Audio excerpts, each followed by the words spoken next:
Do as I say, not as I do. Once again, I have had comments from laypersons about my apparent hypocrisy in saying one thing and then doing another. Once and for all, I would like to put this question to bed.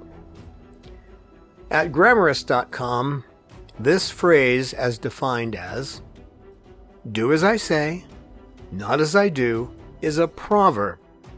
The admonition to do as I say, not as I do, is an acknowledgement that the speaker is being a hypocrite. The speaker is acknowledging that his actions are in direct opposition to his words. He's not upholding the standards that he demands from others. People in authority often use the proverb, do as I say, not as I do, to let others know that the speaker is above the law. The rules do not apply to the speaker. The expression, do as I say, not as I do, can be traced back to John Selden's work, Table Talk, published in 1654. Yet I'm going to loudly proclaim, do as I say, not as I do. Rude of me. Dictatorial of me. Rules don't apply to me. Right? Wrong. With few exceptions, mostly those times when I just fail to be in touch with my environment, I am following the rules of behaviorism closely. How can that be if I seem to be breaking them so frequently? Let me explain. Let me also use one specific behavior as an example, mate bonding and mate territoriality. But first, a bit of background. There is no way that I can pass on all the knowledge that I've learned from ABA, Applied Behavior Analysis, courses that I've taken, in a short video or even a long video series. Those were college-level courses in behavior.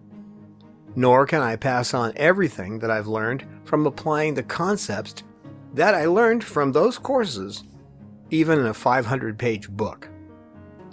As Dr. Friedman says, every bird is a study of one. For that reason, applying the discipline of Applied Behavior Analysis, ABA, to each bird will require the flexibility to approach each parrot as an individual. That does not mean that I toss ABA out the window. Exactly the opposite.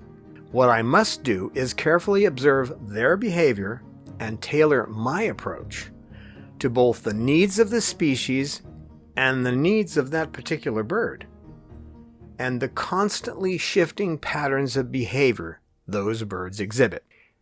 In what kids would call the olden days, trainers used to say, I give the command and the bird does what I want it to. In ABA, we give the bird a cue, and the bird does the behavior at the appropriate time willingly. We want the parrot to make good choices on their own, and methods of ABA help us do that. They also help us to overcome issues arising from the specific behavior patterns of each bird. Behavior is progressive, and each new behavior builds on those that have gone before and opens up new avenues of expression. Some roads you go down can lead to unwanted behaviors, especially mate bonding, screaming, and biting. As far as mate bonding, remember that parrots generally mate for life, whether it be with another bird or a human companion. Each bird and I have a relationship of trust and understanding. The level of this varies with each parrot. Every parrot has areas where it excels and areas with limitations. Some have become bonded to me, some are not. Some have physical limitations that affect the way I must deal with them. All this being said, some parts of their personalities remain a mystery. But, fortunately, I can still deal with these using the tools of ABA. So if I tell you to only pet a parrot on the head, and you see me preening Peach's tail area, do what I say, not what I do. Peaches has 6 fused vertebrae in her neck and cannot preen most of her body. If I don't preen her tail area, she will get another follicle infection and be back under the knife at the vet. Does it stimulate mating behavior? It does. Then again, she's mated to me, so this is not as big a problem as it would be for a person with a new parrot in their house that preens the bird improperly. I know what behavior mate territoriality can elicit, and I will be watching for it, dealing with issues as they arise, and avoiding situations that may get someone hurt. Anyone without proper training can't do that. If they tell you that they can, don't buy the Brooklyn Bridge from them. Babaloo treats me as a mate. All the benefits and downsides of that are evident in his behavior. He protects me. Sometimes that means he chases other cockatoos away and guards where I am.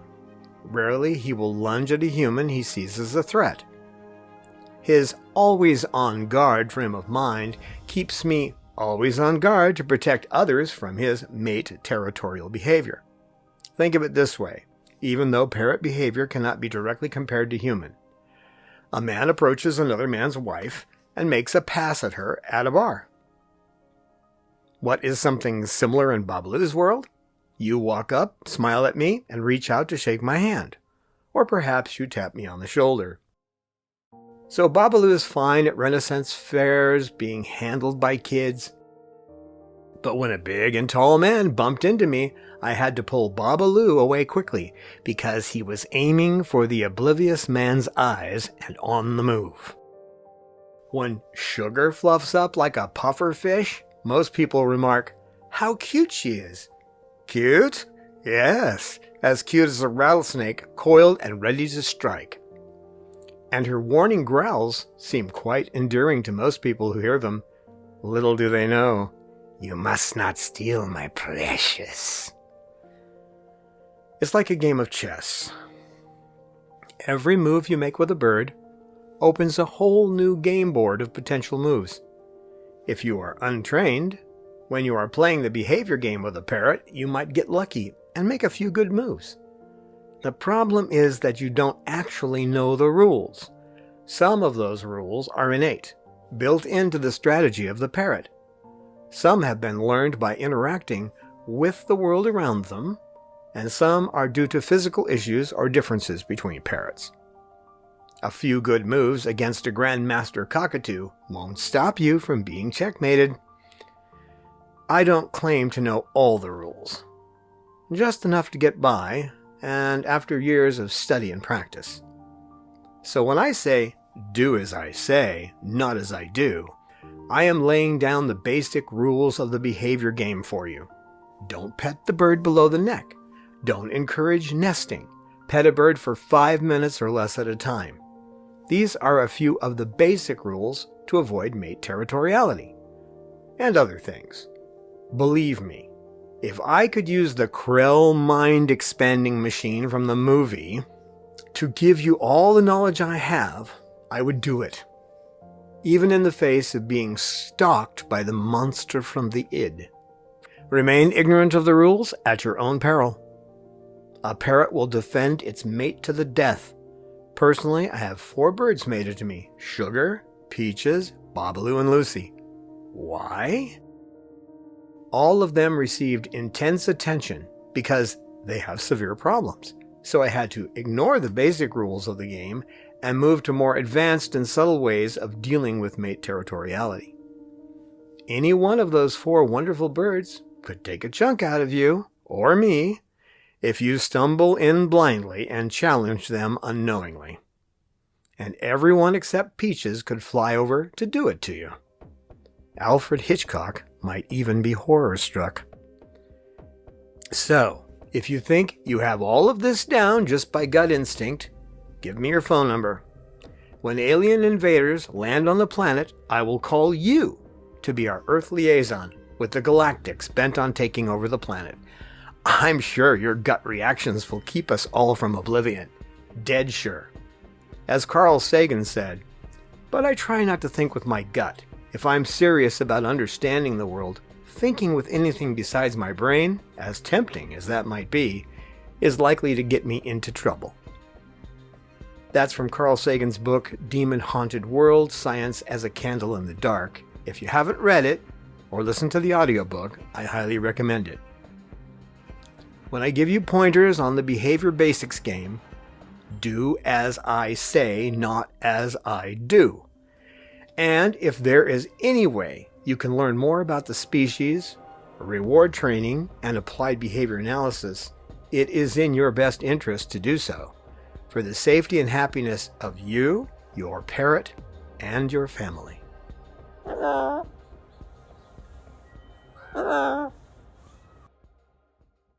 The Chloe Sanctuary hopes to give you insight into the health and happiness of your companion parrots. We hope to help you build happy homes using reliable and proven tools. The best homes are built on a rock-solid foundation.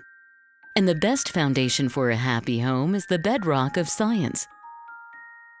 When we stand on the shoulders of giants, the scientists who have worked long and diligently to understand our companions, we can reach new heights of understanding. And understanding is the key to success. I think treated, most of these birds have a good prognosis, and I would say What does avian veterinary medicine have to tell us about our feathered friends? How can the tools of behavior shaping make our homes happier for us and our companions? Shake. How can we deal with biting, screaming, or other misbehavior? What is it like to live among parrots? Let them roam around about you and share a life with them. How much freedom do you give them? What happens if you form a bond of trust with them? Watch and see what understanding their true nature can do for you. Come with us on a journey as we do more than examine a parrot's world. We live in it. Make some popcorn and bring in a few wood blocks. Let everyone have something to chew and a comfortable place to perch.